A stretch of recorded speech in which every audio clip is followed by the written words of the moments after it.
Laporan akhir Lembaga Siasatan Nahas dua helikopter tentera laut di Raja Malaysia TLDM di Lumut pada 23 April lalu merumuskan bahawa salah satu pesawat tidak berada pada haluan yang ditetapkan.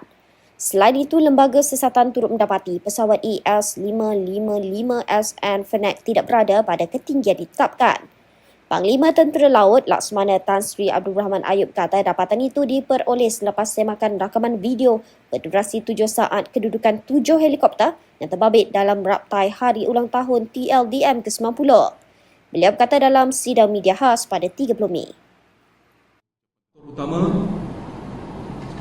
pesawat Fennec tidak berada pada ketinggian dan haluan yang telah ditetapkan serta memasuki laluan pesawat AW139.